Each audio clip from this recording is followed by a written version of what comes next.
नमस्कार, प्रणाम, सत श्री अकाल। हम फिर से हाजिर हैं रसायन विज्ञान की इस कक्षा में। मेरा नाम है कमलेश चांगेड़ और आज हम एक नया टॉपिक पढ़ेंगे, संकरण।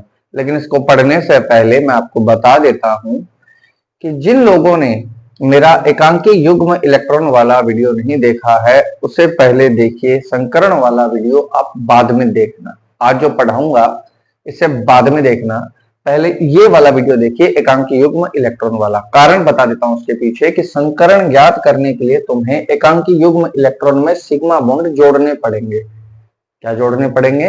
एकांकी युग्म इलेक्ट्रॉनों में कौन से बॉन्ड जोड़ने पड़ेंगे? सिग्मा बॉन्ड जोड़ने पड़ेंगे। और सिग्मा बॉन्ड में एकांकी युग्म इलेक्ट्रॉन जोड़ने के लिए तुम्हें सबसे पहले ये वीडियो देखना पड़ेगा। इसलिए आपसे अरदास है, आपसे प्रार्थना है कि एकांकी युग्म इलेक्ट्रॉन वाला वीडियो आप पहले देखिए, संकरण आप बाद में पढ़िएगा। हमेशा कहते हैं आप हमारे वीडियो को शेयर कीजिए, सब्सक्राइब कीजिए, लाइक कीजिए, लेकिन आज आप सचमुच में ही करके दिखाओ हमें कि लाइक भी करके दिखाना, शेयर भी करके दिखाना और सब्सक्राइब भी करके दिखाना। अपने व्हाट्सएप ग्रुप में इसे भेजना ताकि और बच्चे भी फायदा उठा पाए। तो आज का हमारा वीडियो शुरू होता है संकरण से। हर बार की तरह आज भी हम आपसे यही कहेंगे कि आप 2 मिनट के लिए इस वीडियो को पॉज कर दीजिए और अपनी कॉपी पेन अपने साथ रखिएगा। ठीक है, अपनी कॉपी पेन साथ रखिएगा क्योंकि हमारी क्लास नोट्स वाली क्लास है। ओके, ठीक है, शुरू करते हैं बिना देर किए। संकरण। संकरण क्या होता है? संकरण होता है वास्तव में कक्षकों का अतिव्यापन। क्या होता है संकरण? कक्षकों का अतिव्यापन होता है। ठीक है, इसमें कक्षकों का अतिव्यापन होता है। ठीक है, नंबर 1 बात। दूसरी बात ये, संकरण की खास बात तो यही है कि इसमें कक्षकों का अतिव्यापन होता है। दूसरी बात इसमें यह है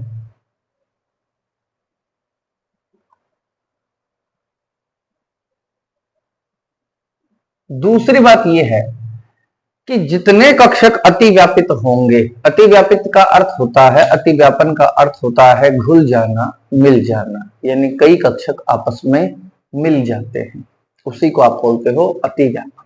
मतलब जैसे मैंने आपको पहले भी बताया था कि जैसे एस कक्षक होते हैं, पी कक्षक होते हैं, डी कक्षक होते हैं।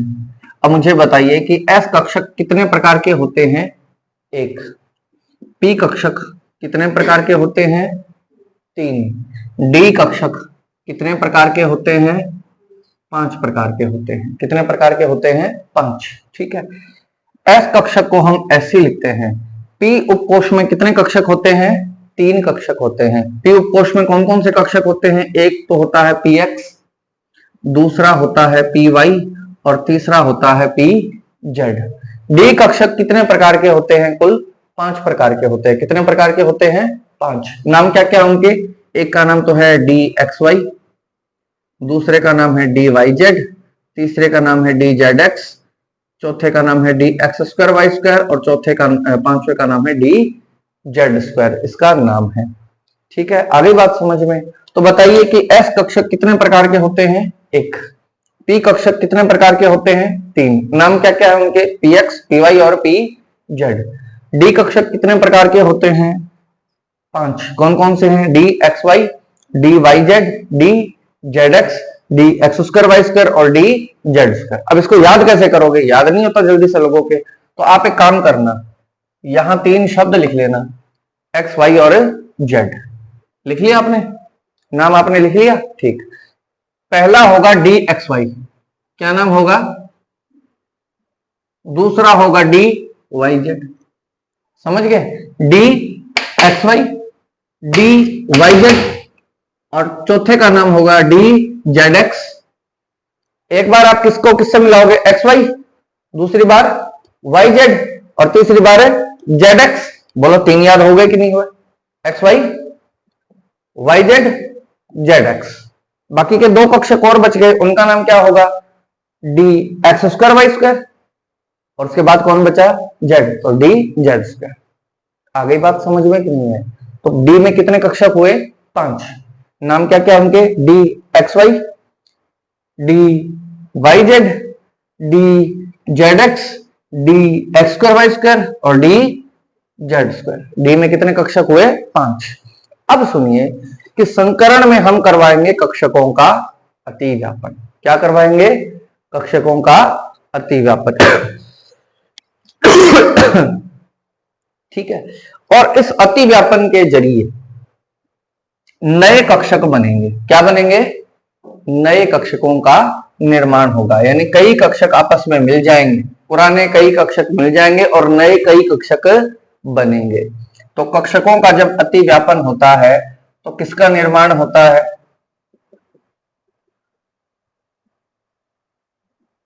किसका निर्माण होता है? नए कक्षकों का निर्माण होता है। ठीक है। अब तीसरी बात यह है इसमें कि यदि दो कक्षकों का अतिव्यापन हो रहा है तो नए दो कक्षक बनेंगे। 3 कक्षकों का अतिव्यापन हो रहा है तो नए 3 बनेंगे। 4 कक्षकों का अतिव्यापन हो रहा है तो नए 4 बनेंगे। माने जितने भी कक्षक अतिव्यापन में भाग लेंगे उतनी ही संख्या में नए कक्षकों का निर्माण होगा। जितने कक्षक, मेरी बात को गौर से सुनिएगा, जितने कक्षक अतिव्यापन में भाग लेंगे उतनी ही संख्या में नए कक्षकों का निर्माण होगा। बोलिए, ये बात समझ में आई कि नहीं आई? आई कि नहीं आई? ठीक है। तो अगली बात यही है कि जितने कक्षक अतिव्यापन में भाग लेंगे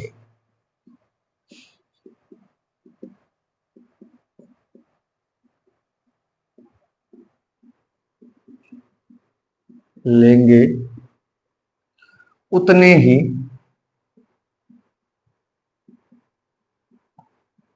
नए कक्षकों का निर्माण होगा। ठीक है। ठीक है। अब मैंने तो लिख दिया, ये 3 पॉइंट्स लिख लिए। संकरण में क्या क्या होता है? कक्षकों का क्या होता है? अतिव्यापन, यानी कई पुराने कक्षक घुल जाते हैं, मिल जाते हैं। दूसरी बात, जब वो घुल जाएंगे तो क्या बनेंगे? कुछ नए कक्षक बन जाएंगे। तीसरी बात कि जितने कक्षक अतिव्यापन में भाग लेंगे उतने ही नए कक्षकों का निर्माण होगा। मतलब ये है कि यदि 2 कक्षक, जैसे मान लीजिए ए और बी 2 कक्षक हैं, तो नए कितने कक्षक बनेंगे? 2। यदि 3 कक्षक भाग लेंगे संकरण में तो कितने कक्षक नए बनेंगे? 3। यानी जितने कक्षक संकरण में भाग लेंगे उतनी ही संख्या में नए कक्षक बनेंगे। ये बात आप लिख लीजिए, मैंने चढ़ा दिया है तुम उतार लो, लिख लो, इसे लिख लो सीरियल वाइज, मैंने छोड़ दिया इसे, लिख लीजिए इसे।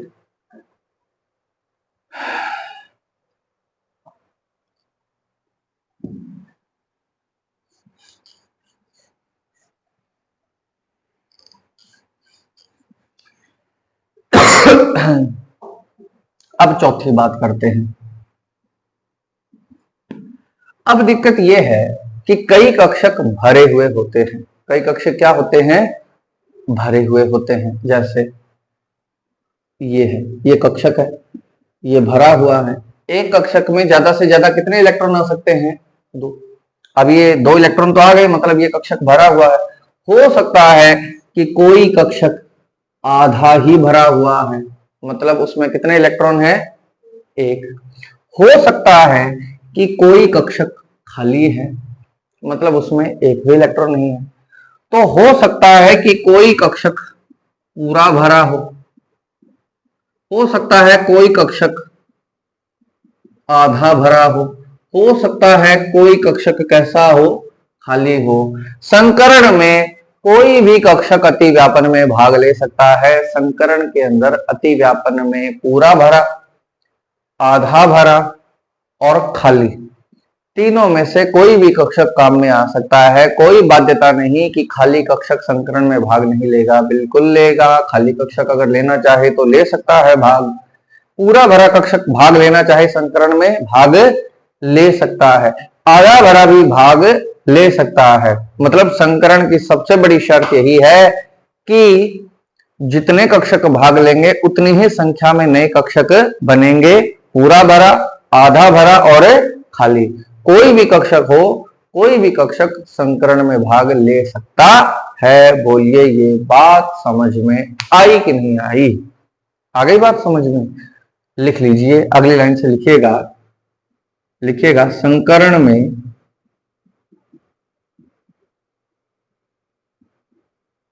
कोई भी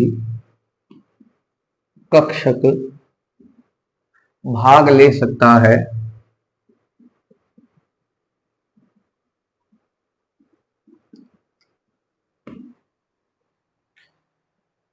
संकरण में कोई भी कक्षक भाग ले सकता है, चाहे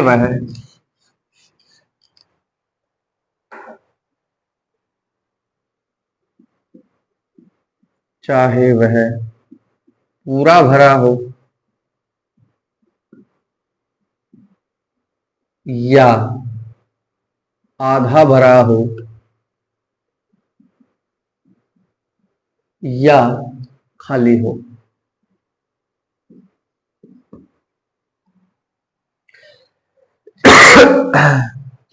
भैया संकरण को पढ़ो, उससे पहले लोन पेयर वाला वीडियो देख लेना, क्योंकि संकरण तब तक समझ में नहीं आएगा जब तक एकांकी युग्म इलेक्ट्रॉन वाला वीडियो ना देखा होगा। आप YouTube पे जाइए, उस पर लिखिए पहल एजुकेशन, आगे लिख दिए कमलेश जांगीड़, पहल एजुकेशन कमलेश जांगीड़ लिखोगे तो मेरा एकांकी युग्म इलेक्ट्रॉन वाला वीडियो आपको शो होगा। पहले उसे देखिएगा, उसको देखने के बाद संकरण को पढ़िएगा, ट्रिक बताऊंगा, समझ में सब कुछ आ जाएगा। बोलिए ये बात आपने लिख दी है कि नहीं लिखी? ठीक है, अब अपनी कॉपी पेन थोड़ी देर के लिए छोड़ दीजिए और इसे आसानी से समझिए कि ये क्या होता है, कैसे होता है। इसमें ये तो परिभाषा हो गई कि संकरण में कक्षकों का परस्पर अतिव्यापन होता है। संकरण के दौरान उतने नए कक्षक बनते हैं जितने कक्षक संकरण में भाग लेते हैं। संकरण में नए कक्षकों का निर्माण होगा। संकरण में कोई भी कक्षक भाग ले सकता है। कोई का मतलब कोई भी हो, वो पूरा भरा हो, आधा भरा हो, खाली हो, कैसा भी हो, कोई भी कक्षक भाग ले सकता है। नंबर एक बात तो ये। बोले ये बात समझ में आई कि नहीं आई? आ गई बात समझ में? ठीक है, अब देखिए इधर,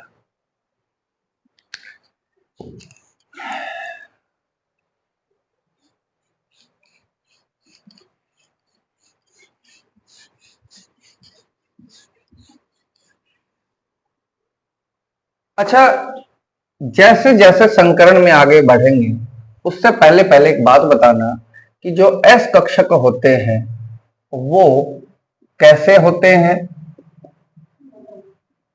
जो पी कक्षक होते हैं वो कैसे होते हैं, कैसे होते हैं? डंबलाकार। उसके अंदर डंबल होता है, जैसे भगवान शिव का वो नहीं देखा डमरू, ठीक वैसे ही डंबलाकार होते हैं। कैसे होते हैं? डंबलाकार। और जो डी कक्षक होते हैं, जो कौन से कक्षक होते हैं? डी, उनमें दो डंबल होते हैं एक साथ। कितने डंबल होते हैं? दो। बहुत ज्यादा इनकी आकृतियों में मत जाना, मत जाना, मत जाना, क्योंकि कॉम्पिटिटिव एग्जाम्स में इनकी आकृतियों की बहुत ज्यादा कोई विवेचना होती नहीं है, नहीं पूछा जाएगा। ठीक है, हम सीधी बात करते हैं, टू द पॉइंट बात करते हैं। अब सुनते जाना, ठीक है? देखिएगा, मैंने आपसे कहा था कि संकरण में यदि भाग लेगा तो कोई एस ले सकता है, पी ले सकता है भाग, डी ले सकता है। एस में कितने कक्षक होते हैं? एक, अभी बताया था थोड़ी देर पहले। ठीक, पी में कितने कक्षक होते हैं? तीन। कौन कौन से होते हैं? पी एक्स, पी वाई और पी जेड। डी में कितने कक्षक होते हैं? कौन कौन से होते हैं? D x y, d y z, d z x, d x square y square, और लास्ट का जो ये है डी जेड स्क्वायर। बोलो ये बात समझ में आई कि नहीं आई? आ गई बात समझ में? D x y, d y z, d z x, d x square y square और डी जेड स्क्वायर। कितने कक्षक होते हैं डी में? 5। अब सुनिए, हो सकता है कि संकरण में भाग लेने वाला कक्षक एक एस हो और एक पी हो। एक S हो और एक P हो। संकरण में दो कक्षक भाग ले सकते हैं, एक S ले सकता है और एक ले सकता है PX। बताइए संकरण में कितने कक्षकों ने भाग लिया? दो। हो सकता है कि संकरण में एक S और दो P भाग ले, यानी एक S और कितने P भाग लेंगे? दो P। यानी संकरण में कुल कितने कक्षकों ने भाग लिया? यहां कुल कितने कक्षक हुए? दो। यहां कुल संकरण में कितने कक्षकों ने भाग लिया? तीन। कौन कौन से तीन थे? एक तो S था, दूसरा कौन था? PX, और तीसरा कौन है? तो अति व्यापन में कितने कक्षकों ने भाग लिया? तीन। यहां अति व्यापन में कितने कक्षकों ने भाग लिया? दो। हो सकता है कि एक S और तीन P भाग ले, एक S और कितने P भाग ले? तीन। हो सकता है कि एक S तीन P और एक D भी भाग ले, एक S तीन P और एक D भी भाग ले। हो सकता है कि एक S तीन P और दो D भाग ले। मेरी बात समझ में आ रही है कि नहीं आ रही? हो सकता है एक S एक P भाग ले, हो सकता है एक S और दो P भाग ले, हो सकता है कि एक S और तीन P भाग ले, हो सकता है एक S तीन P और एक D भाग ले, हो सकता है कि एक S तीन P और दो D भाग ले। कितने भी कक्षक भाग ले सकते हैं भाई।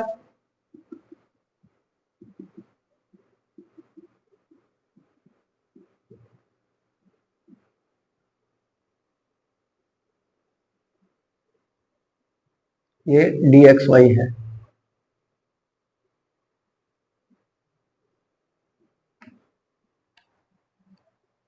ठीक है, आ गई बात समझ में? ठीक है, अगर संकरण में दो कक्षक भाग ले, एक S और एक PX, कितने कक्षक भाग ले रहे हैं? संकरण की परिभाषा क्या थी कि संकरण में जितने कक्षक भाग लेंगे उतनी ही संख्या में नए कक्षकों का निर्माण होगा।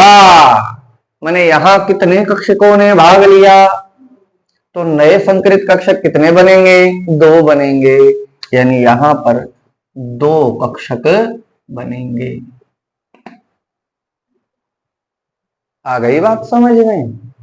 अच्छी तरह आई बात समझ में? ठीक है, यहां बताइए कि एक S और दो P भाग ले रहे हैं, यहां कितने कक्षक भाग ले रहे हैं? कुल कितने कक्षक भाग ले रहे हैं? तीन।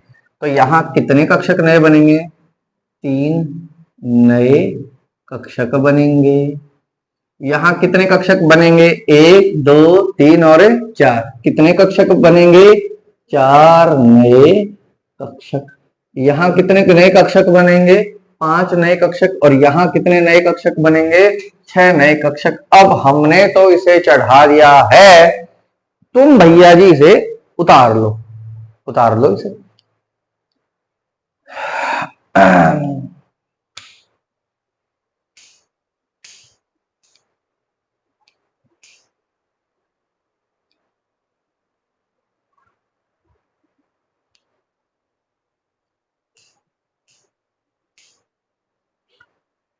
वीडियो को थोड़ा जूम करके देखिएगा तो सब कुछ दिखाई देगा, सब कुछ दिखाई देगा।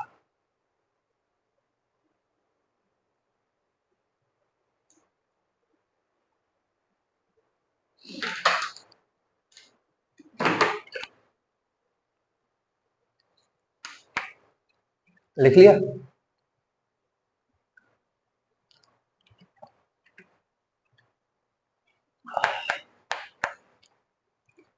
हमारी क्लास को नोट्स वाली क्लास कहा जाता है। संभवतः भारत की पहली ऐसी क्लास है यूट्यूब की जिसमें नोट्स बनाए जाते हैं, बिकॉज इससे पहले मैंने कहीं देखा नहीं इसे।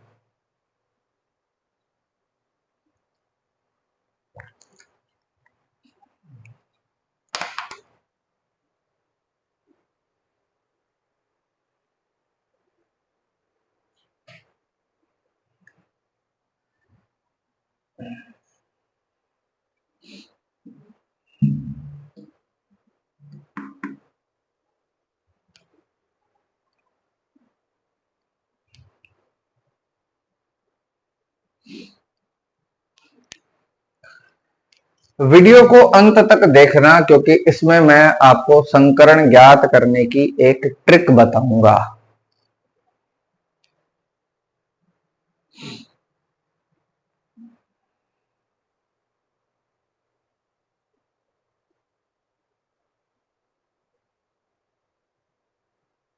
लिख लिया आपने? आपने लिख लिया? ठीक है, आगे बढ़े। अब आगे बढ़ते हैं, देखिएगा इसे। हाँ जी,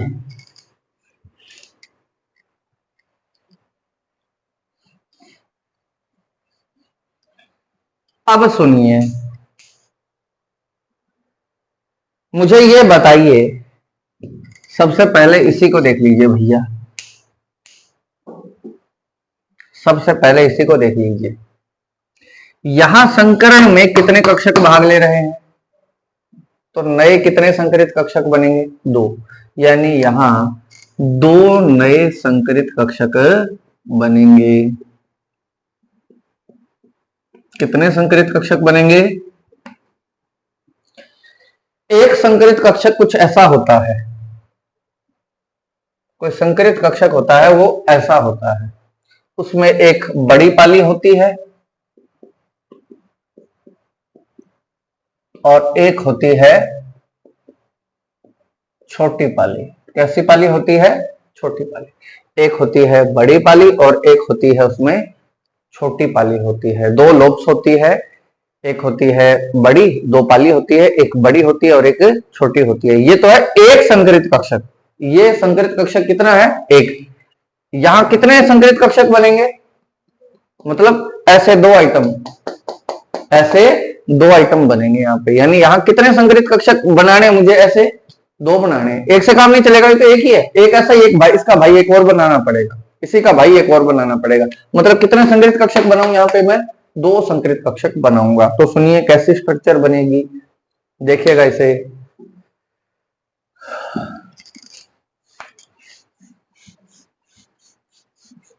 तो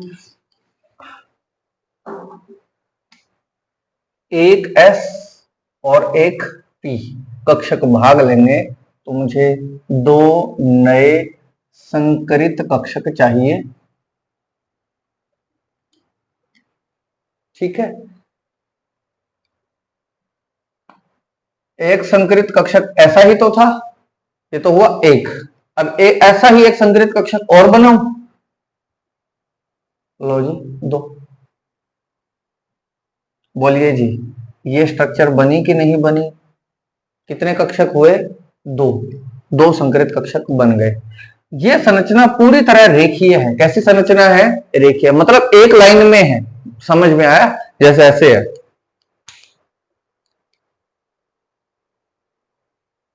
एक संकरित कक्षक, समझ में आ गया? एक संकरित कक्षक और दूसरा संकरित कक्षक,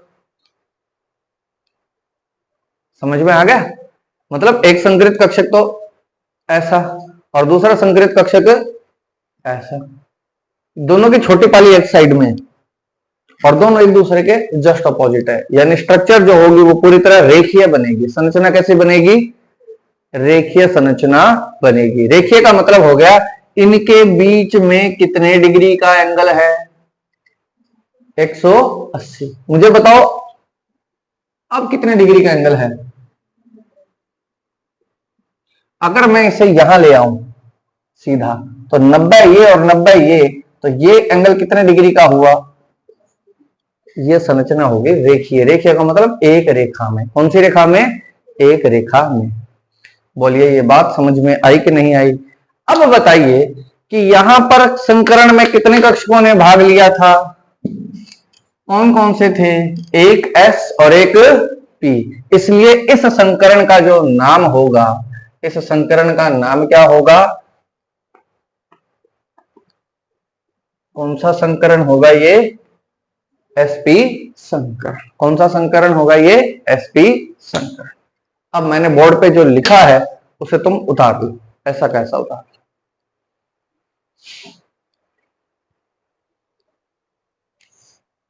उतार लो इसे।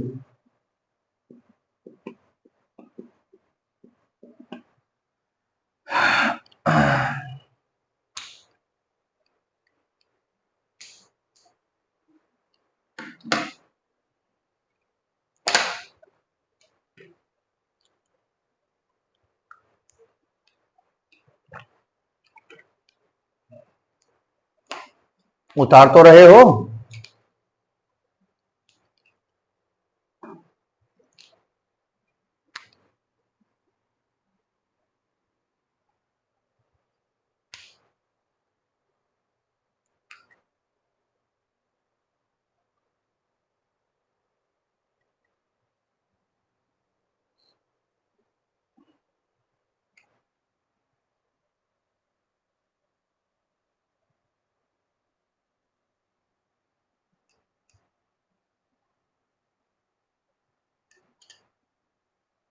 एंगल कितने होगा,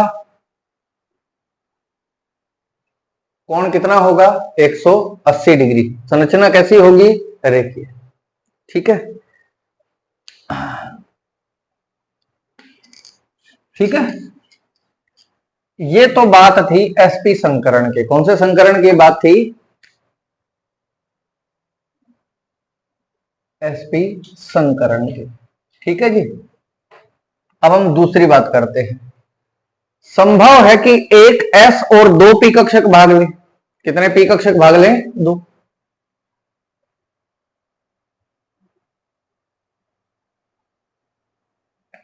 लो जी, कौन से कक्षकों ने भाग लिया, एक एस और दो पी। तो बताइए, एक एस काम में आया और दो पी काम में आया, तो इसका नाम क्या होगा। ठीक है जी, लिख दिया। कौन सा संकरण होगा, sp2। क्यों, क्योंकि एक s और दो p भाग ले रहे हैं। ठीक है, जूम करके देख लो भाई। अब मुझे बताइए कि इस संकरण में कितने कक्षक भाग ले रहे हैं, कितने कक्षक भाग ले रहे हैं, 3।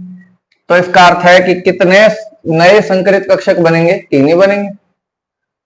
3 नए संकरित कक्षक बनेंगे। ठीक है जी, 3 नए संकरित कक्षक बनेंगे। और वो 3 संकरित कक्षक कैसे होंगे, सुनो।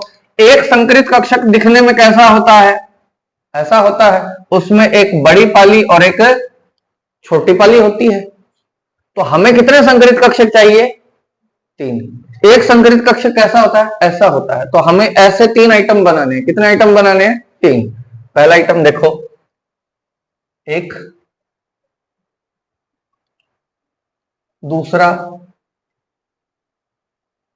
और तीसरा। बोलिए जी, कितने कोण बने, 1 2 3। कितने कोण बने, तो इसका नाम होगा त्रिकोणीय संरचना। कैसी संरचना होगी, त्रिकोणीय। इसकी स्ट्रक्चर होगी त्रिकोणीय संरचना। क्या ये वीडियो में दिखाई दे रहा है, स्क्रॉल हो रहा है, ये कॉर्नर दिखाई दे रहा है इसमें आराम से, ठीक है। स्ट्रक्चर कैसी होगी, त्रिकोणीय।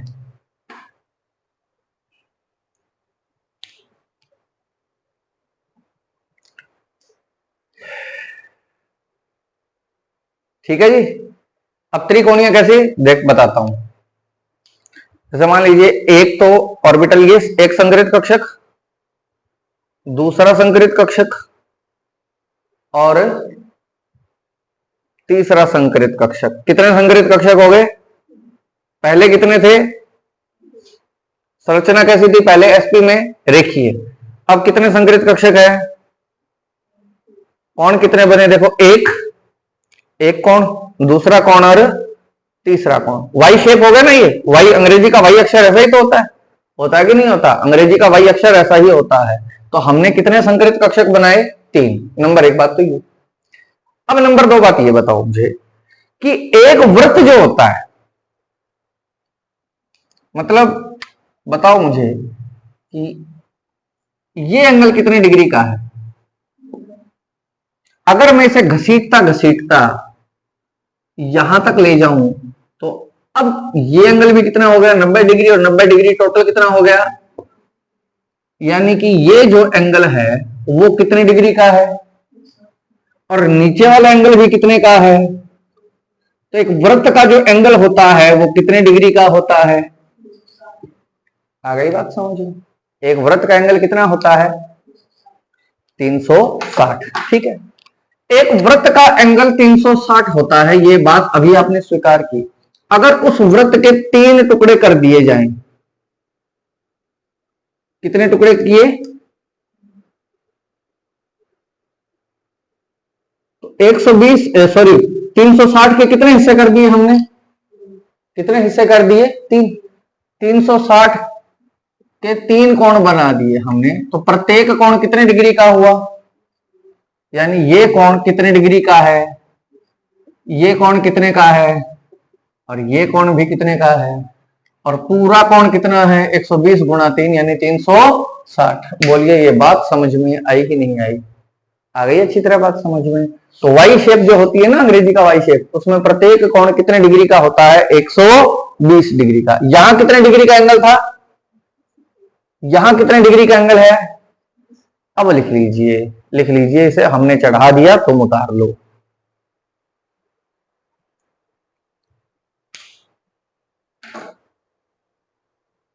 भैया संकरण पढ़ने से पहले लोन पेयर काउंटिंग सीख लो। जो YouTube पे हमें देख रहे हैं उनसे हमारी अरदास है, प्रार्थना है कि हमारा एकांकीय युग्म इलेक्ट्रॉन वाला वीडियो आप प्लीज प्लीज प्लीज देखिए। उसको देखने के उपरांत ही ये वाला वीडियो देखना। पहले उसे देखो फिर इसे देखो। समझ में आया? उसको पूरा देखो, ढंग से देखो, क्योंकि अब जो बताऊंगा वहां फंस जाओगे तुम। आ गई बात समझ में? ठीक है जी। संकरण का नाम क्या हुआ? कौन सा संकरण था? sp2। अब हम तीसरे संकरण की बात करते हैं।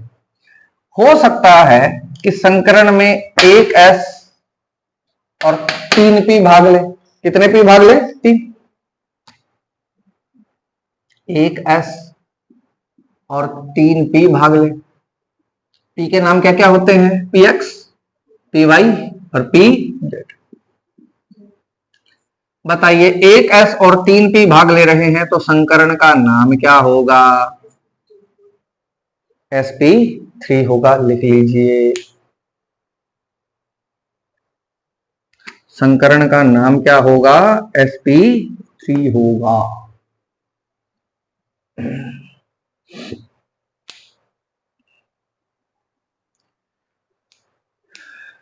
ठीक है, लिख लिया। बताइए, जब 4 कक्षक संकरण में भाग ले रहे हैं तो नए कक्षक कितने बनेंगे? 4 नए संकरित कक्षक बनेंगे। 4 नए संकरित कक्षक बनेंगे। कितने संकरित कक्षक बनेंगे? 4।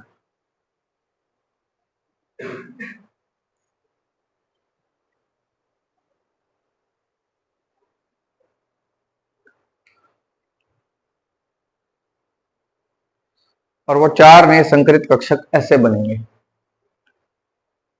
आ गई बात समझ में? कितने नए कक्षक बनेंगे? 4। अब ये 4 कैसे बनेंगे मैं आपको दिखाता हूं। ये इसको इस तरीके से दिखा देता हूं। ये इस तरीके से बनेंगे, यानी कि एक बनेगा संकरित कक्षक ऊपर, एक ऊपर होगा, एक इस साइड में होगा, एक आगे यानी आपकी तरफ होगा, और एक होगा पीछे। कितने नए कक्षक बनेंगे? 4। देखिए,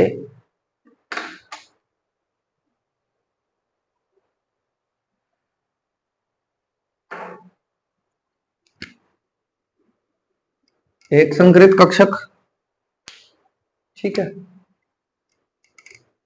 दूसरा संकरित कक्षक, एक ऊपर और एक तल में, एक तल से बाहर यानी आपकी तरफ और एक पीछे।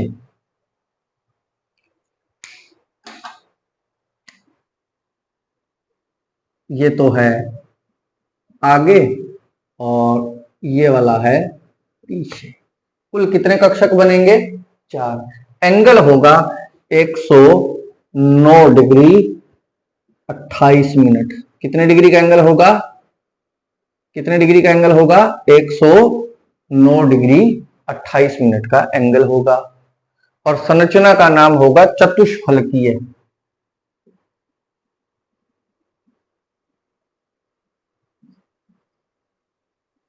संरचना का नाम क्या होगा? चतुष्फलकीय। आप यहां बैठ जाइए, आपको दिखाई दे जाएगा साफ, ठीक है? ये बीच में अगर आ रहा है तो कोई नहीं।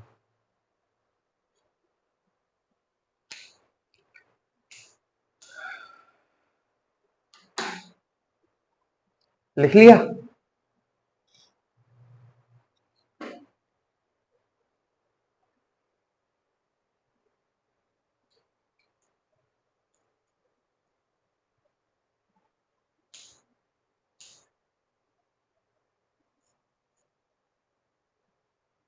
हो गया? लिखिए, ठीक है।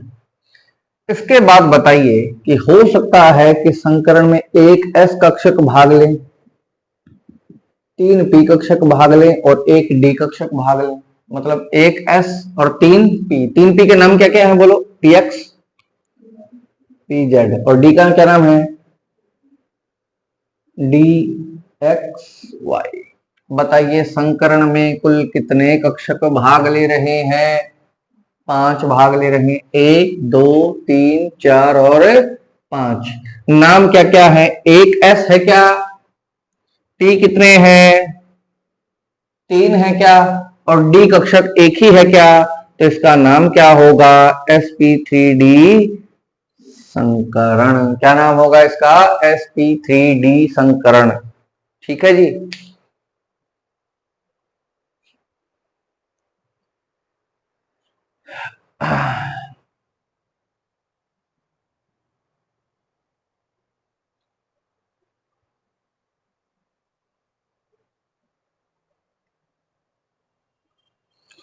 बताइए संकरण में कुल कितने कक्षक भाग ले रहे हैं? 5। तो नए कितने बनेंगे? 5। यानी यहां बनेंगे 5 नए कक्षक बनेंगे। कितने नए कक्षक बनेंगे? 5 बनेंगे। अब वो 5 कहां कहां होंगे सुनिए, कहां कहां होंगे सुनिए, इधर देखिएगा। एक संकरित कक्षक, ठीक है, दूसरा संकरित कक्षक और तीसरा संकरित कक्षक। 3 कक्षक तो होंगे तल में। कहां होंगे? तल में। यह वाई शेप दिखाई दे रहा है आपको? Y shape. एक संकरित कक्षक, 2 और 3, ठीक है। एक बनेगा ऊपर और एक बनेगा नीचे। आ गई बात समझ में? एक बनेगा तल से ऊपर और एक बनेगा तल के नीचे।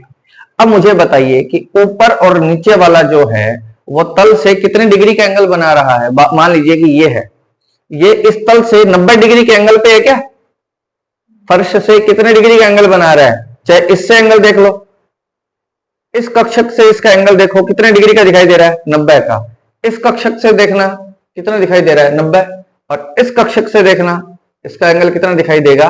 90। यानी एक बनेगा तल के ऊपर और एक बनेगा तल के, कुल कितने कक्षक हो गए? 5।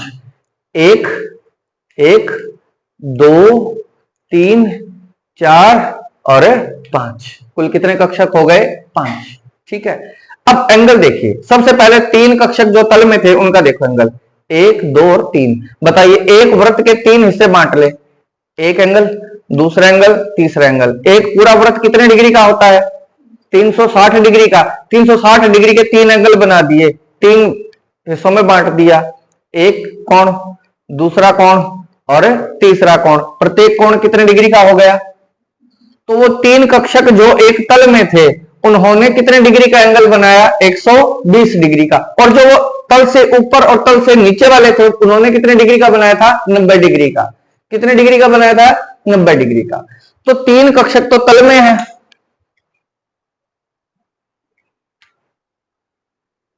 3 कक्षक तो तल में है। एक कक्षक, दूसरा कक्षक और तीसरा कक्षक। 3 कक्षक तो किसमें है? तल में है। एक कक्षक ऊपर की तरफ और एक कक्षक नीचे की तरफ। बोलिए ये बात समझ में आई कि नहीं आई? लिख लीजिए इसे।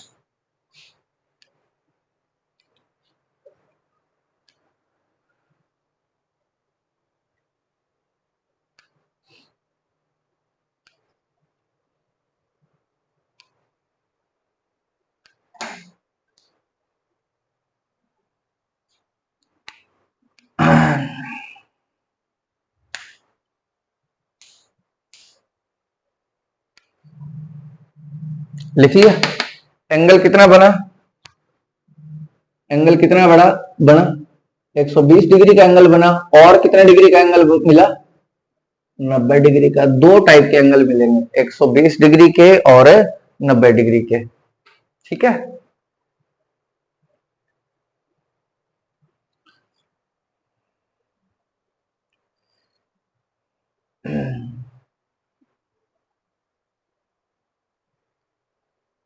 दिखाई दे रहा है आपको ये सब कुछ? ठीक है, हो गया, ठीक है। अब बात करते हैं इसकी संरचना की। किसकी बात करते हैं, इसकी संरचना की। तो सुनिए, तीन कक्षक, कितने कक्षक, क्या तल में ही है, किसमें है, तीन कक्षक तो तल में है। एक कक्षक, सॉरी हाथ से छूट रहा है, एक कक्षक ऊपर है और एक कक्षक कहां है। तो तीन कोण तो यहां बन ही गए, तो संरचना का नाम क्या होगा, त्रिकोणीय तो होगा ही होगा, होगा कि नहीं होगा। अब सुनिए, एक पिरामिड ऊपर बनेगा। अगर मान लीजिए कि आप इसके टॉप को, इस कक्षक के टॉप को, टॉप यानी सबसे ऊंचला भाग, इसके टॉप को इन सब के टॉप से जोड़ दोगे तो एक पिरामिड ऊपर बनेगा क्या, एक पिरामिड कहां बनेगा। और इसी तरीके से निचले कक्षक के टॉप को इन सब के टॉप से जोड़ दोगे तो एक पिरामिड कहां बन जाएगा, ऐसा ही ऐसा नीचे। वो तो अलग बात है, ऊपर भी हो सकता है, ऊपर कर दूंगा ये ऊपर हो गया, नीचे वाला ऊपर हो गया, ऊपर वाला नीचे। लेकिन एक पिरामिड ऊपर बनेगा और एक पिरामिड कहां बनेगा। तो कितने पिरामिड बने, तो त्रिकोणीय तो था ही था, दो पिरामिड भी बन गए। तो स्ट्रक्चर का नाम क्या होगा, त्रिकोणीय द्विपिरामिडीय। त्रिकोणीय द्विपिरामिडीय, तीन कोण बने और दो पिरामिड बन गए। मतलब ये तीन तो कोण बन गए, एक दो और तीन, एक पिरामिड ऊपर और एक पिरामिड नीचे। तो इसका नाम होगा, स्ट्रक्चर का नाम होगा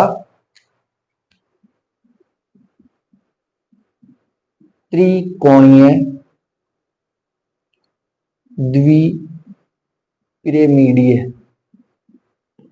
ठीक है, इसका नाम होगा।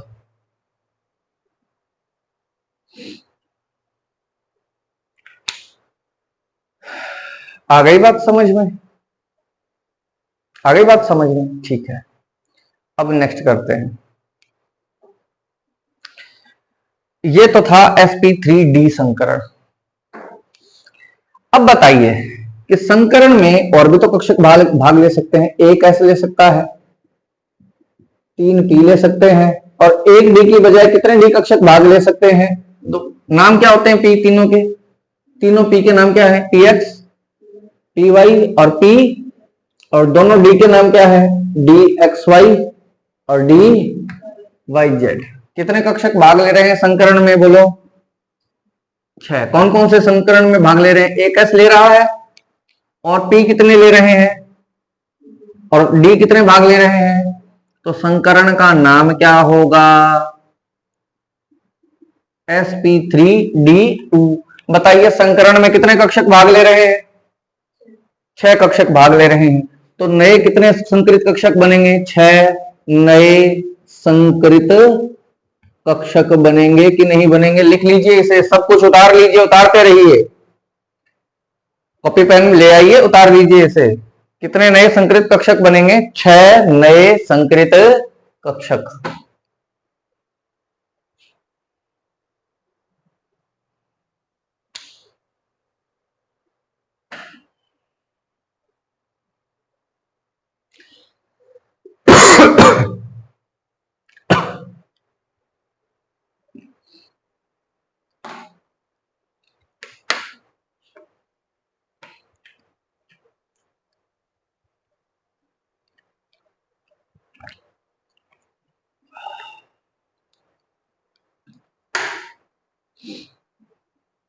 लिख लिया। अब वो 6 नए संकरित कक्षक कैसे बनेंगे, सुनो इधर देखो।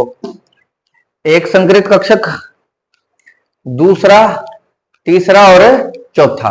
4 संकरित कक्षक तो कहां है, तल में, एक तल के ऊपर और एक तल के नीचे। देखिए ऐसे, ऐसे ये है इसका बीच वाला हिस्सा, ओके। इसके कितने कोने आपको दिखाई दे रहे हैं? 1, 2, 3 और 4। 4 संकरित कक्षक तो तल में है, एक, दूसरा, तीसरा, चौथा। कितने संकरित कक्षक हो गए? 4 का हिसाब दे दिया, बाकी कितने और बच गए? 2। एक होगा ऊपर और एक होगा नीचे। आ गई बात समझ में? ऐसे, ये ऐसे होगा।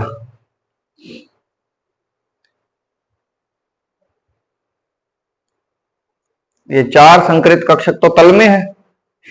ये हाथों में पकड़ में ही नहीं आ रहा है।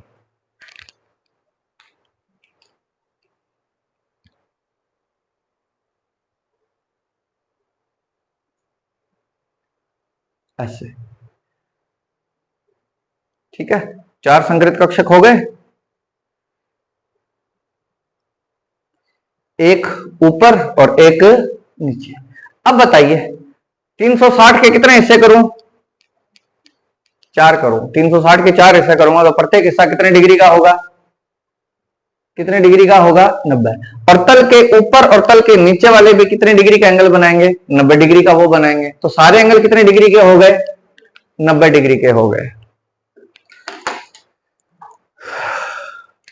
तो एक संकरित कक्षक तो ऐसा, दूसरा संकरित कक्षक ऐसा, तीसरा संकरित कक्षक ऐसा और चौथा संकरित कक्षक ऐसा। ये 4 कक्षक तो होंगे तल में, एक होगा तल के ऊपर और एक होगा तल के नीचे। और सारे के सारे एंगल जो होंगे कितने डिग्री के होंगे? 90 डिग्री के होंगे। कितने डिग्री के होंगे सारे के सारे एंगल? स्ट्रक्चर का नाम होता है, ऐसे स्ट्रक्चर को बोलते हैं अष्टफलकीय। कौन सी फलकीय बोलते हैं इसे? अष्टफलकीय।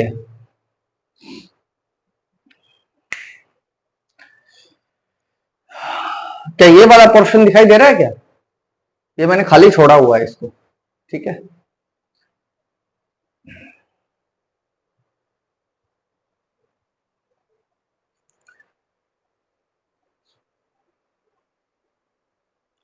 हो गया।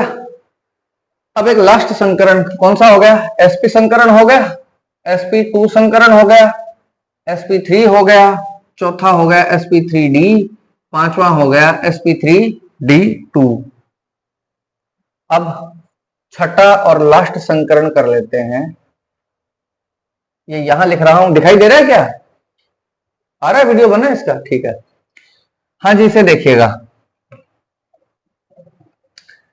अब हो सकता है कि संकरण में कई कक्षक भाग लें, एक s भाग लें, 3p भाग लें और d भी कितने भाग लें? 3। 3p के क्या नाम होते हैं? px, py और pz। d के क्या नाम होते हैं? dxy, dyz और dzx। बताइए संकरण में कितने कक्षक भाग ले रहे हैं कुल? 1 और 3 4, 4 और 3 7। संकरण में कुल कितने कक्षकों ने भाग लिया? 7 ने भाग लिया। 7 ने भाग लिया तो इसका अर्थ है 1s, 3p और 3d। तो इसका संकरण का नाम क्या होगा? sp3d3 संकरण। कौन सा संकरण का नाम होगा? संकरण का नाम क्या होगा? sp3d3। 1s, 3p और 3d, इतने 7 कक्षकों ने भाग लिया है। लिख लिया? बोलिए 7 कक्षक भाग लेंगे तो नए कक्षक कितने बनेंगे? 7 नए संकरित कक्षक बनेंगे। 7 नए क्या बनेंगे? संकरित बनेंगे। 7 नए कक्षक क्या बनेंगे? संकरित। अब सुनिए, इधर सुनिए, 7 कक्षक कहां कहां होंगे? सुनिए, 5 कक्षक तो एक तल में होंगे, 1 2 3 4 5। ठीक है, समझ में आ गया? 1 2 3 4 और 5, यानी इस पूरे घेरे के कितने कोण बन जाएंगे? 5 कोण बन जाएंगे। देखिएगा, 1 2 3 4 और 5, इस घेरे के कितने कोण बन गए? 1 2 3 4 और 5। एक कक्षक होगा तल के ऊपर और एक कक्षक होगा तल के नीचे। एक कक्षक तो होगा तल के ऊपर और एक कक्षक होगा तल के नीचे।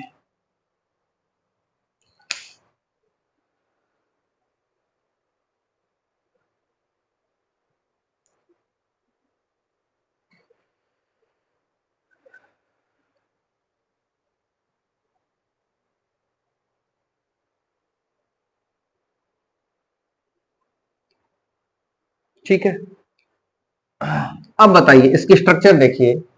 5 कक्षक तल में थे क्या? 1 2 3 4 और 5।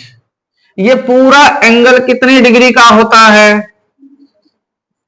इस 360 के कितने हिस्से हो गए? 1 2 3 4 और 5।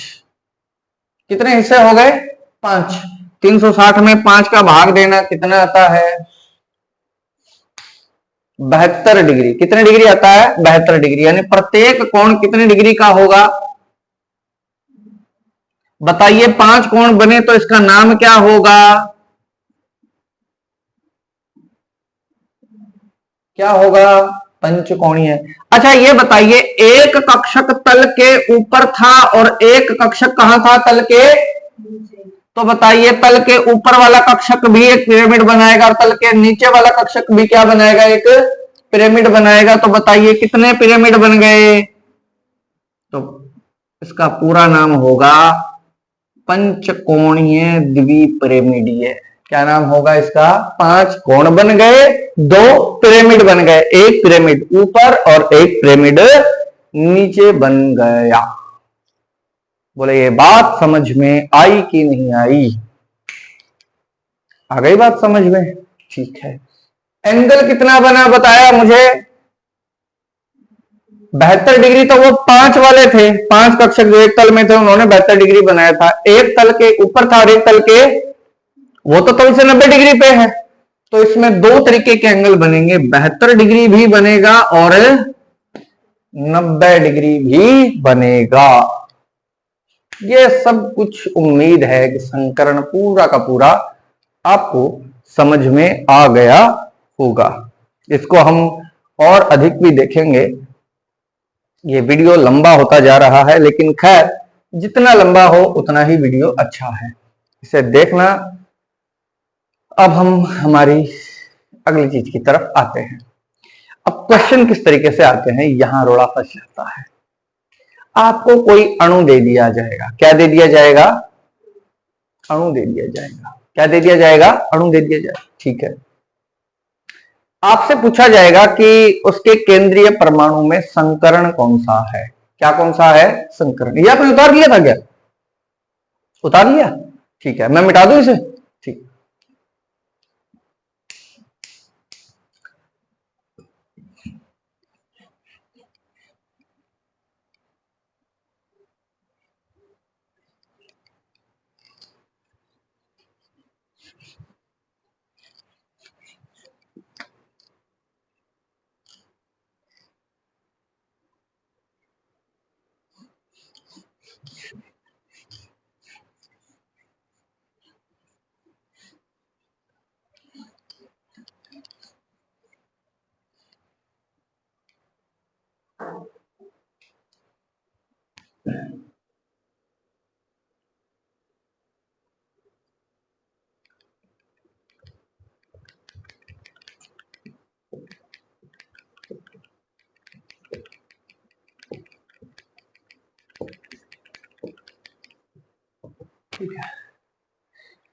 अब सुनिएगा। अब आपको मैं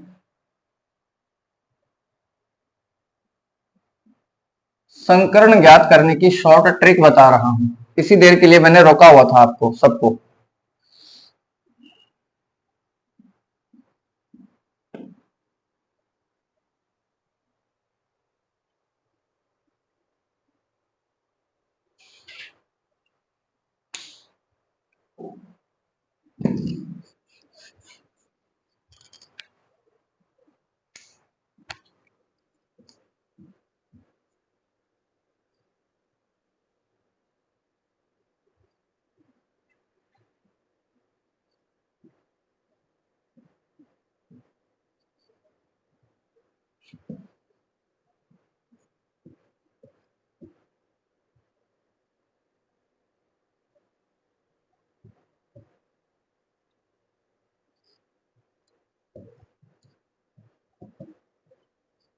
दिखाई दे रहा है ये पंचकोणीय द्वितीय पिरामिडीय लिख रहा हूं, नहीं दिखाई दे रहा, इसमें नहीं दिखाई दे रहा, खैर कोई ना, याद रख लेना, ठीक है।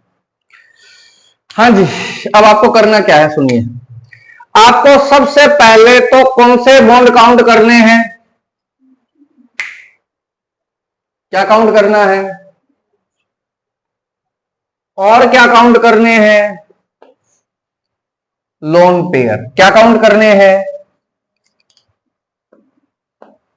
मुझे बताना कि एसपी संकरण में कितने कक्षक भाग लेते थे, एक एस और एक, तो कितने नए कक्षक बनते थे, sp2 में कितने कक्षक भाग लेते थे, 3, एक s और 2, कुल कितने नए कक्षक बनते थे, sp3 में कितने कक्षक भाग लेते थे, 4, एक s और 3, नए कितने बनते थे, sp3d में नए कितने बनते थे, sp3d2 में कितने बनते थे, sp3d3 में कितने बनते थे, ये आ रहा है लिखा हुआ, नहीं आ रहा, चलो कोई ना, खैर अब आपको करना क्या है सुनिए, आपको काउंट करने हैं सिग्मा बॉन्ड और लोन पेयर, ठीक है, वैसे लिखवा चुका हूं मैं, नीचे वाला जो है सब कुछ लिखवा चुका हूं, आपको सिग्मा बॉन्ड और लोन पेयर काउंट करने हैं। अगर सिग्मा बॉन्ड और लोन पेयर का योग 2 आए तो समझ जाना कि संकरण कौन सा है, sp। सिग्मा बॉन्ड और लोन पेयर का योग 3 आए तो संकरण कौन सा होगा, यदि 4 आए तो योग, तो फिर संकरण कौन सा होगा, यदि सिग्मा बॉन्ड लोन पेयर का योग 5 आए तो संकरण कौन सा होगा, यदि सिग्मा बॉन्ड और लोन पेयर का योग 6 आए तो संकरण कौन सा होगा, sp3d2, यदि 7 आए तो sp3d3। बोलो ये बात समझ में आई कि नहीं आई, आ गई अच्छी तरह बात समझ में, तो लिख लीजिए ट्रिक,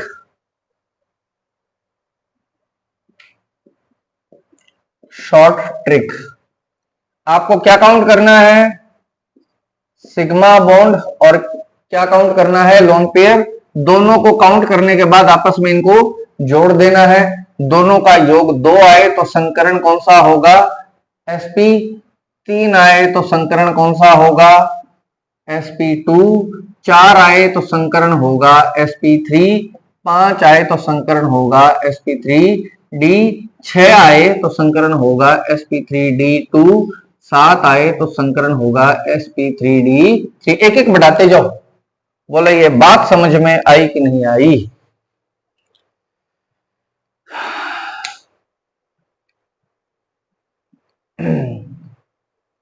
आ गई अच्छी तरह बात समझ में, ठीक है, ठीक है,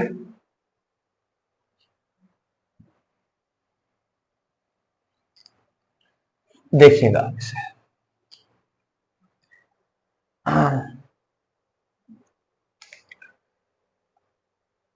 अब मुझे बताइए कि BeCl2 में बेरिलियम का संकरण क्या है,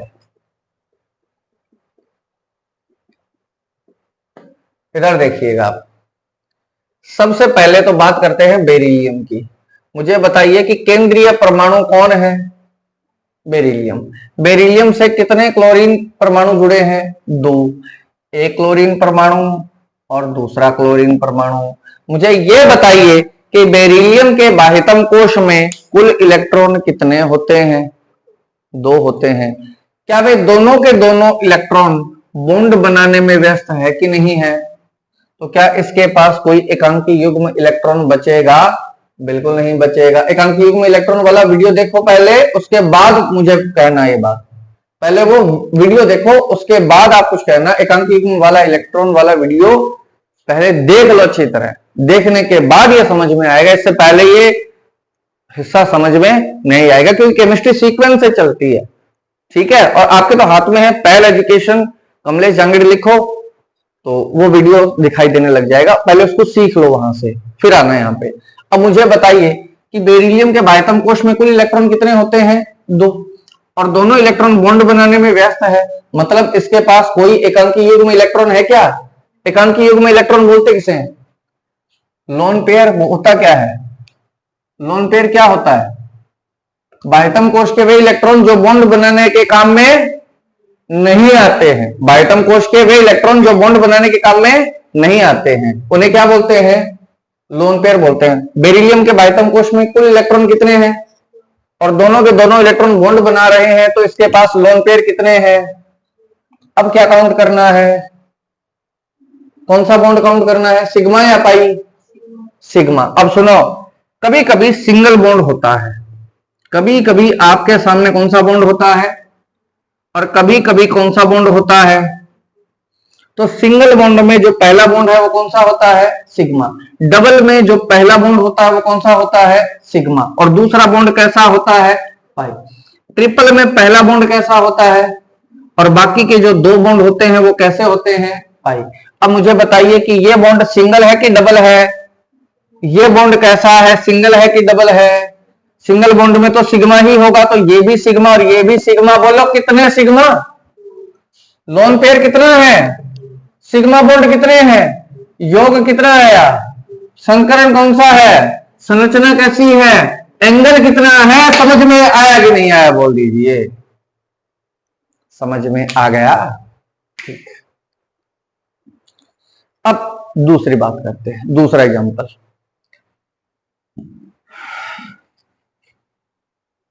हो, चलो कोई ना, मिटा दिया तो ठीक है। अब हमने BeCl2 में Be का संकरण ज्ञात कर लिया। अब दूसरा है BeCl3 में बोरोन का संकरण।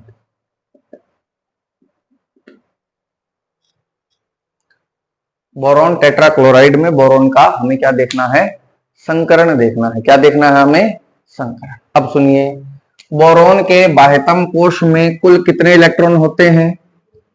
बोरोन को कितने क्लोरीन से जोड़ूं, 3 क्लोरीन से। कितने क्लोरीन से, 3। एक क्लोरीन, दूसरा क्लोरीन और तीसरा क्लोरीन। बताइए इसके पास कोई एकांकी युग्म इलेक्ट्रॉन है, इसके बाह्यतम कोश में कोई ऐसा इलेक्ट्रॉन है जो बॉन्ड बनाने में व्यस्त ना हो। सब काम धंधे लगे हुए, सबके पास रोजगार है, इसका मतलब इसके पास कोई लोन पेयर इलेक्ट्रॉन नहीं है। अब मुझे बताइए कि लोन पेयर कितने हैं इसके पास, और मुझे क्या काउंट करना है, सिग्मा बॉन्ड। ये सिंगल बॉन्ड है क्या, ये कौन सा होगा, ये भी कौन सा होगा, ये भी कौन सा होगा। बताइए कितने सिग्मा बॉन्ड है, लोन पेयर कितने हैं, सिग्मा बॉन्ड कितने हैं, योग कितना आएगा, संकरण कौन सा होगा, कोण कैसा होगा, 120 डिग्री। संरचना कैसी होगी। उम्मीद है ये बात तुम्हारे समझ में आ गई है, आ गई अच्छी तरह बात समझ में। आगे सुनो, हाँ जी, ये आपके लिए काम है। वीडियो को पॉज कर दीजिए, लिख लीजिए, फिर आगे बढ़िए। और एक तो जूम करके देखिएगा। तीसरा एग्जांपल है CH4 में कार्बन का संकरण। मेथेन है जी, कौन है, मेथेन में किसका संकरण ज्ञात करना है। कार्बन के बाह्यतम कोश में कुल इलेक्ट्रॉन कितने होते हैं, 4 होते हैं। कितने हाइड्रोजन जोड़ो इसके साथ, एक हाइड्रोजन जोड़ दिया, दूसरा हाइड्रोजन भी जोड़ दिया, तीसरा भी जोड़ दिया और चौथा भी जोड़ दिया। बताइए इसके पास कोई ऐसा इलेक्ट्रॉन है जो बॉन्ड बनाने में व्यस्त ना हो, कोई लोन पेयर है, नहीं है। सब बॉन्ड बनाने में बिजी है, मतलब इसके पास कोई भी लोन पेयर।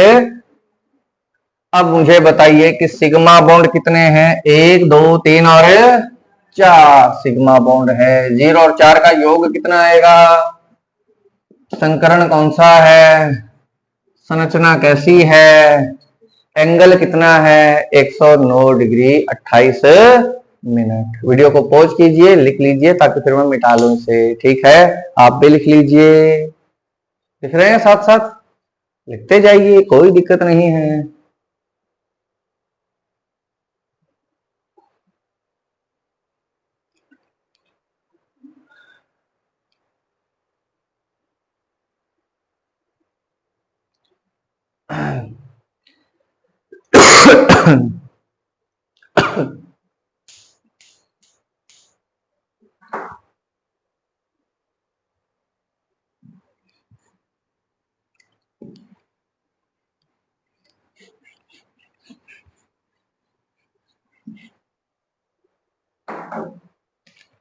हाँ जी, चौथा एग्जाम्पल है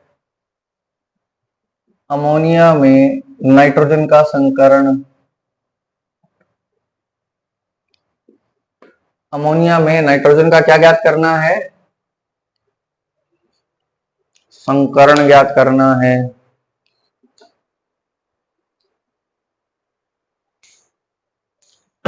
ठीक है।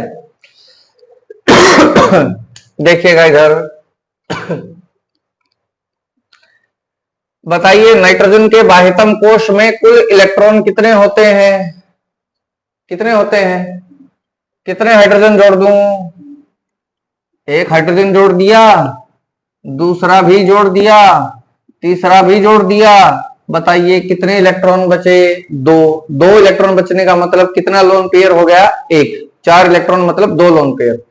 दो इलेक्ट्रॉन मतलब एक लोन पेयर। जैसे जूते चप्पल की जोड़ी होती है, एक जोड़ी में कितने जूते आते हैं? दो। वैसे ही दो लोन पेयर इलेक्ट्रॉन का मतलब हो गया एक लोन पेयर। हमें लोन पेयर काउंट करने, लोन पेयर इलेक्ट्रॉन काउंट नहीं करने। हमें क्या काउंट क्या करना है? Lone pair. ठीक है। तो दो इलेक्ट्रॉनों का एक जोड़ा होता है, हमें जोड़ा लेना है, पूरी यूनिट लेनी है। तो लोन पेयर कितना है इसके पास? बताइए। एक है। सिग्मा बॉन्ड कितने हो गए? संकरण क्या हो गया? sp3। संरचना मत लिखिएगा, क्योंकि यदि लोन पेयर है तो संरचना थोड़ी विकृत हो जाती है। जैसा संकरण है वैसी संरचना नहीं होती, एंगल थोड़ा कम हो जाता है। बस संकरण संकरण तक पहुंच जाओ, कोई दिक्कत नहीं है। तो संकरण कौन सा है अमोनिया में नाइट्रोजन का? sp3। यदि लोन पेयर है तो फिर संकरण में बताएगी संरचना जो है वो थोड़ी क्या हो जाती है? विकृत हो जाती है। कैसी हो जाती है? विकृत। यदि संकरण के दौरान लोन पेयर ना हो तो संरचना हूबहू वैसी होगी जैसे संकरण बताएगा। लेकिन यदि लोन पेयर उपस्थित है, चाहे वो एक है चाहे दो, तो संरचना कैसी हो जाती है? उसकी थोड़ी विकृत हो जाती है। कैसी हो जाती है? विकृत। यानी हूबहू वैसी नहीं रहती जैसे संकरण ने बताया है। मेरी बात समझ में आई कि नहीं? ठीक। अब हम बात करते हैं वाटर की। Sorry, H2O। पांचवा एग्जाम्पल है H2O का। H2O में ऑक्सीजन का संकरण हमें ज्ञात करना है। बताइए ऑक्सीजन के बाह्यतम कोश में कुल इलेक्ट्रॉन कितने होते हैं? 6 होते हैं। पिछले वीडियो में मैंने बताया था आपको। ऑक्सीजन के बाह्यतम कोश में कुल इलेक्ट्रॉन कितने होते हैं? 6। बताइए कितने हाइड्रोजन जोड़ूं? दो। एक हाइड्रोजन जोड़ दिया, दूसरा जोड़ दिया। अब बताइए मुझे काउंट क्या करने हैं? Lone pair. लोन पेयर का मतलब वो इलेक्ट्रॉन जो बॉन्ड बनाने के काम में नहीं आते। बताइए कितने लोन पेयर हो गए? पहला लोन पेयर, दूसरा लोन पेयर। कितने लोन पेयर हो गए बोलो? दो लोन पेयर हो गए। ठीक है। सिग्मा बॉन्ड कितने हैं? दो। योग कितना आया? चार। संकरण कौन सा है? sp3। बोलो ये बात समझ में आई कि नहीं आई? जोर से बोलो, जय माता दी।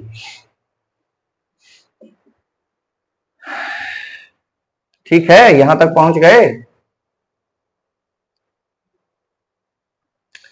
हाँ जी। अब आगे देखिए।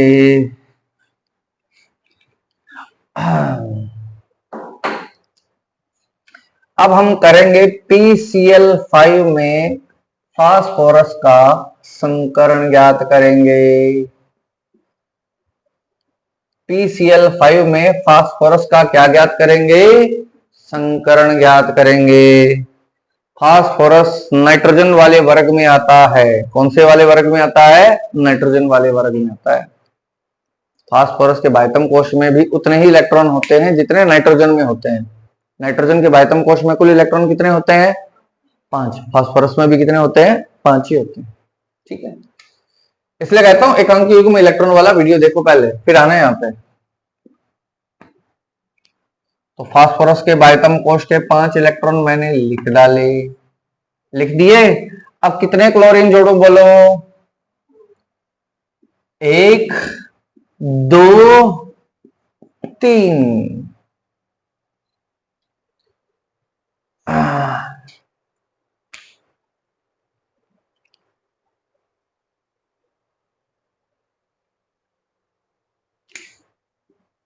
4 5।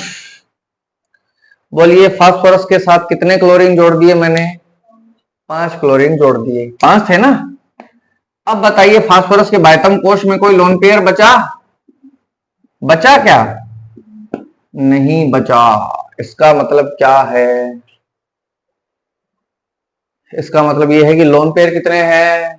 0। अब काउंट क्या करने हैं? Sigma bond. कितने सिग्मा बॉन्ड है? 1 2 3 4 5। योग कितना आएगा? 5 आएगा। संकरण कौन सा है? sp3d संकरण है। बोलिए बात समझ में आई कि नहीं आई? ठीक है, ठीक है।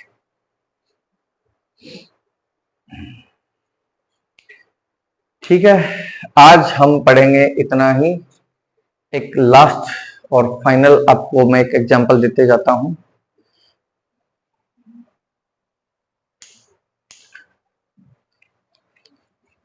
दो एग्जांपल और दे देता हूं, फिर हम बात खत्म करते हैं। आपको SF6 में सल्फर का संकरण ज्ञात करना है। SF6 में किसका ज्ञात करना है? सल्फर का।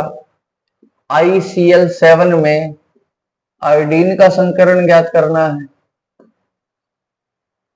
ठीक है, सबसे पहले बात करते हैं सल्फर की। सल्फर के बाह्यतम कोश में कुल इलेक्ट्रॉन कितने होते हैं? सल्फर ऑक्सीजन वाले वर्ग में आता है क्या? ऑक्सीजन के बाह्यतम कोश में कुल इलेक्ट्रॉन कितने होते हैं? 6। तो सल्फर में भी कितने होंगे? 6 ही होंगे, क्योंकि सल्फर ऑक्सीजन वाले वर्ग में ही आता है। अब बताइए कितने फ्लोरीन जोड़ूं इसके साथ? 6 जोड़ दूं?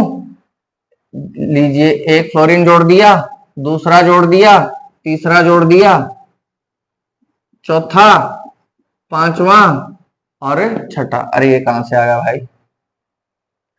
बाह्यतम कोश में कुल इलेक्ट्रॉन कितने होते हैं सल्फर के? 6। बॉन्ड भी कितने बना रहा है? 6। बताइए मुझे कोई लोन पेयर बचा? बचा क्या? सिग्मा बॉन्ड कितने हैं? योग कितना आएगा? 6। संकरण कौन सा होगा? sp3d2। दिखाई दे रहा है ये वीडियो में? वीडियो में भी आ रहा है? नहीं आ रहा? चलो कोई ना, ये हाथ दिखाई दे रहा है मेरा? दिखाई दे रहा है? चलो कोई ना। तो संकरण कौन सा होगा? sp3d2 संकरण होगा। समझ में आई बात कि नहीं आई? ठीक है, क्योंकि लोन पेयर तो है नहीं, तो sp3d2 में संरचना कैसी थी?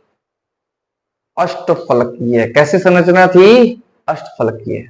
1 2 3 4, एक ऊपर और एक नीचे। 6 बने थे कि नहीं बने थे कक्षक? याद कीजिए भाई। लास्ट आता है ICl7। ICl7।